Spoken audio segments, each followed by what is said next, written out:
यात्रा ऑनलाइन के शेयरों की लिस्टिंग गुरुवार 28 सितंबर को कमजोर रही। कंपनी के शेयर 142 रुपए के आईपीओ प्राइस के मुकाबले करीब 10% गिरकर एनएससी पर 127.50 रुपए और बीएससी पर 130 रुपए के भाव पर लिस्ट हुए।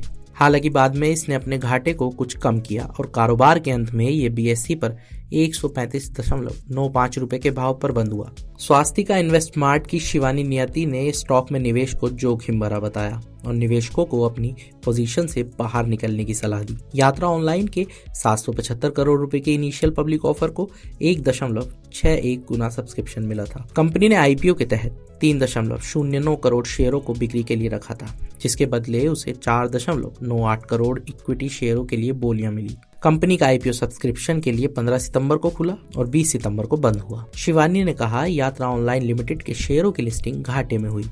ऐसा शायद कंपनी की ज्यादा PE valuation, airline ticketing business पर उसकी निर्भरता और ट्रैवल इंडस्ट्री में मौजूदा तगड़े कंपटीशन के कारण हुआ है। कंपनी ने वित्त वर्ष 2021 और वित्त वर्ष 2022 में घाटा दर्ज किया था। हालांकि वित्त वर्ष 2023 में ये मुनाफे में आई और इसने 7.6 करोड़ रुपए का शुद्ध मुनाफा दर्ज किया था। ये मुनाफा भी एक डेफर्ड टैक्स एक्सपेंशन के कारण आया, जो भविष्य की अवधि के लाभ के मुकाबले घाटे की भरपाई करने की इजाजत देता है। शिवानी नियति ने कहा, कुल मिलाकर यात्रा ऑनलाइन एक जोखिम भरा निवेश है और जिन निवेशकों को आईपीओ के जरिए इसके शेयर मिले हैं उन्हें इससे निकलने पर विचार करना चाहिए। ग्रॉस बुकिंग रेवेन्यू और ऑपरेटिंग रेवेन्यू के लिहाज से यात्रा ऑनलाइन देश की तीसरी सबसे बड़ी ऑनलाइन ट्रैवल कंपनी होने का दावा करती है। कंपनी के पास प्रमुख घरेलू ओटीए कंपनियों में सबसे अच्छे होटल और एकोमोडेशन टाई अप है। कंपनी ने अपने प्रोस्पेक्ट्स में यह भी कहा था कि वह देश की अग्रणी कॉर्पोरेट ट्रैवल सर्विस प्रोवाइडर्स में से एक है।